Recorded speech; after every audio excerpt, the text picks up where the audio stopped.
कालवा अतिक्रमण हटवा विरोधात श्रीरामपूर पेटले, गांधी चौकात उपोषणाला जोर।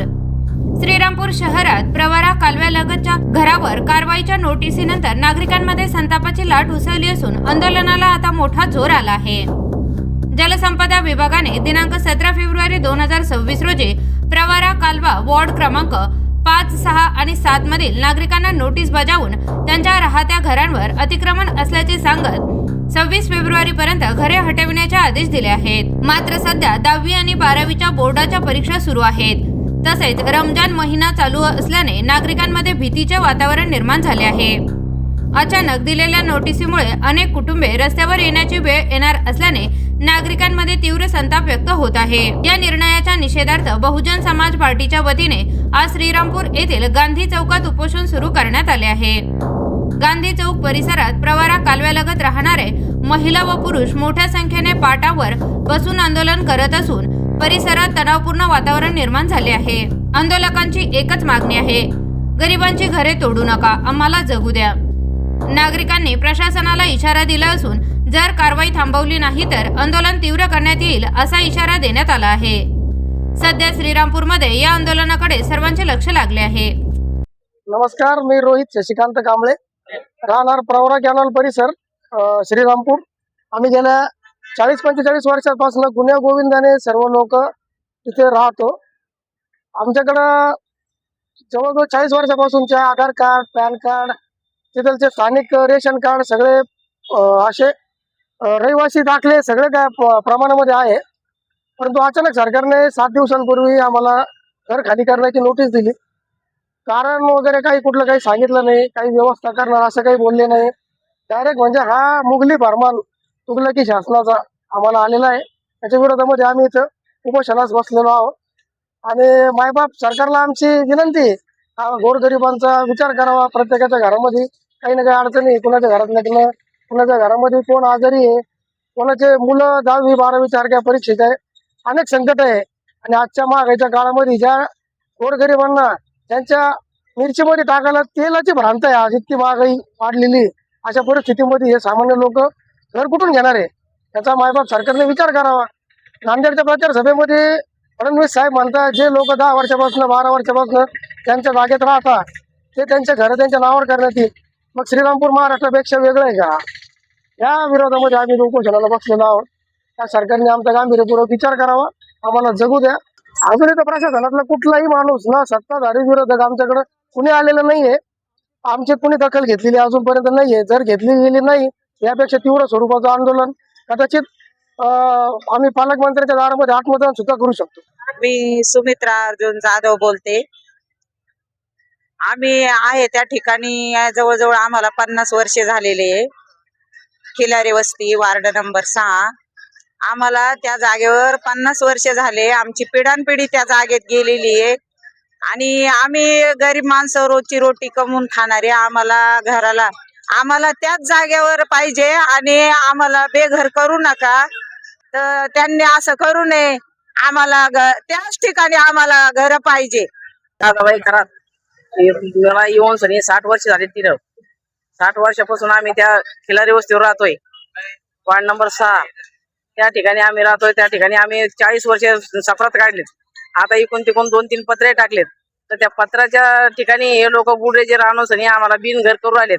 तर आम्हाला असं वाटतंय की सरकारनं तसं करू नये। आणि मोदी सरकार जे म्हणतात की आम्ही बिनघर मी करणार नाही, मोदी लोक हे पोहोचलं पाहिजे आमच्यावर, येऊ दे हे मोदी लोक पोहोचलं पाहिजे। आणि त्यांना सांगायचं की आम्हाला कुठं बी तुम्ही समजा आमचं आधार कार्ड जर तुम्ही कशात टाकलं तरी आम्हाला कुठलंही म्हणजे काहीच नाहीये, घरी नाही, दारी नाही, कोणतं म्हणजे गावावर शिवावर काहीच नाही, म्हणजे आमचं शेती नाही, पोती नाही, काही नाही। आम्ही समजा जुने भांडे करणारे लोक आहेत। इथं कोण 2 येण्यावाले बाया कोण दिसतात का? नाही। मग सगळे गाय गरीब लोक आहेत। मग ह्या गाय गरीबाच्या तुम्ही काहीतरी काळजी घ्या। आणि काळजीपूर्वक आम्हाला जर पाटाच्या हातात तुम्ही जर दिली आणि सरकारनं तिला जर आम्हाला नाही टेकू दिलं तरी आम्हाला 1 गुंठा जागा घेऊन आम्हाला स्वतःचं घरदार करून आणि आम्हाला तेवढं हे करावं। जय भीम। आज या ठिकाणी बहुजन समाज पार्टीच्या वतीने शासनाने 16 तारखेला पाठवलेल्या नोटीसच्या अनुषंगाने आज श्रीरामपूर शहराची अवस्था ही अतिशय दैनंदिन खराब झाली आहे।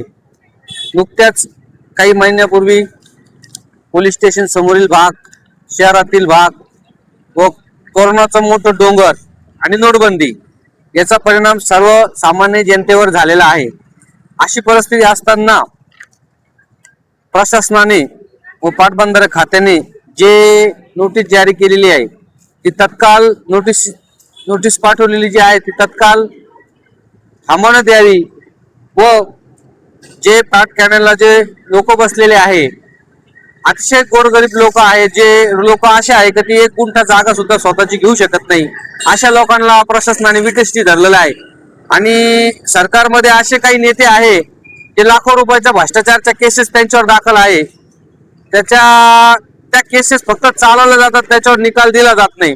आणि अशा ठिकाणी गोरगरीबावर अन्याय करायचा असला तर प्रशासन पहिले त्यांच्या घराच्या मागे लागले आहे. माझी प्रशासनाला एकच अपील आहे की हे जे नोटीस आहे हे सगळ्यात पहिले बंद करा. या नोटिसा जवळ बंद होणार नाही तवर उपोषण हे चालूच राहणार. आज या ठिकाणी आम्ही बहुजन समाज पार्टीच्या वतीने हे उपोषण आज 1 दिवसीय ठेवलेलं आहे, पण आम्ही हे उपोषण कधी पण कंटिन्यू करू शकतो. आणि प्रशासनाने एक गोष्ट अशी लक्षात घ्यावी की याचे परिणाम फार मोठे होतील जर प्रशासनाने याच्यावर तत्काळ ही बंदी करावी. सर्वात पहिले हे जे डोंगर कोसळले सर्वसामान्य लोकांवर, हे डोंगराचं काहीतरी करावं, पर्यायी व्यवस्था पहिले करावी. मगच आमच्या ज्या माता भगिनी व जे नागरिक आहे जे हातावर काम करतात रोज, त्यांची पहिले घरकुलची व्यवस्था करावी. आणि जे भ्रष्टाचारी लोक आहे शासनामध्ये, ज्यांनी लाखो रुपयाचं अपहरण केलेलं आहे, लाखो रुपयाचा भ्रष्टाचार केलेला आहे, या सरकारच्या काळामध्ये लाखो रुपयाचे खेळ होतो, त्यांच्याकडे पहिले लक्ष द्यावे. मग या ज्या पाटाच्या कॅनलला जे लोक बसलेले आहे, मग यांच्याकडे लक्ष द्यावे. पहिले घरकुलची योजना करा, घरकुल राबवा, घरकुलचे त्यांच्या नावावर करून द्या आणि मगच हे घर उठवा. एवढीच मी प्रशासनाला एक अपील करतो. जय भीम. मी बहुजन समाज पार्टी जिल्हा प्रभारी अहमदनगर. प्रथमतः सर्व महापुरुषांना मी अभिवादन करतो. महाराष्ट्रातील जन्मलेले संत महापुरुष यांना अभिवादन करून बहुजन समाज पार्टीच्या राष्ट्रीय अध्यक्षा आदरणीय बहन कुमारी मायावती यांना मी अभिवादन करतो. आणि त्यांच्या आदेशाने आम्ही जे काम करत आहे की आज श्रीरामपूरमध्ये कॅनलच्या कडेला जे लोक आहेत त्या लोकांच्याकडे 17 तारखेला नोटीस जलसंपदा विभागाने पाठवली आहे. श्रीरामपूरमध्ये या अगोदर ज्या Newasa road, Sangamner road, Belapur road या ठिकाणच्या लोकांचे दुकानं काढण्यात आले आणि त्यांना पालकमंत्र्यांनी, सध्याचे जे पालकमंत्री, त्यांनी असे आश्वासन दिले की या लोकांना आम्ही पुनर्वसन करू. लोकांनी ते अनुभवलं आहे, हे पुनर्वसन होत नाही. जर जलसंपदा विभागाने जर नोटीस देऊन जर या लोकांचे घरं काढले गेले, दुकानं काढले गेले, तर मागच्यांचंच काही झालं नाही तर नव्याने ज्या लोकांचे घरं काढले जातील त्यांचं काय होऊ शकतं? त्यांचं काहीच होणार नाही. आमचं अशी विनंती आहे की आज मितीला 10वी 12वीचे पेपर चालू आहेत. प्रत्येकाच्या घरात 10वीचे मुलं आहेत, 12वीचे मुलं आहेत आणि या पाटाच्या कडेला हिंदू, मुस्लिम, शीख, ईसाई असे सर्व जातीचे लोक राहत आहेत. आणि या लोकांमध्ये मुस्लिम समाजाचा आज पवित्र महिना रमजान हा चालू आहे. तर यामध्ये या लोकांचे उपवास असतात. हे काही न खाता सकाळी जेवतात 5च्या अगोदर आणि त्यानंतर संध्याकाळीच उपवास सोडतात. दिवसभर हे उपाशी असतात. तर माझी शासनाला ही विनंती आहे की तुम्हाला जर यांचे घरं काढायचे असेल तर पहिल्या प्रथम तुम्ही काय करा, यांना पहिले घरकुल बांधा. करायचं आहे लाईव्ह कार्यक्रम किंवा आहे कसले आंदोलन, जनसामान्यपर्यंत पोहोचेल आपला हक्काचा आवाज जनतेचा. बातमी व जाहिरातीसाठी संपर्क करा स्क्रीनवर दिलेल्या नंबरवर.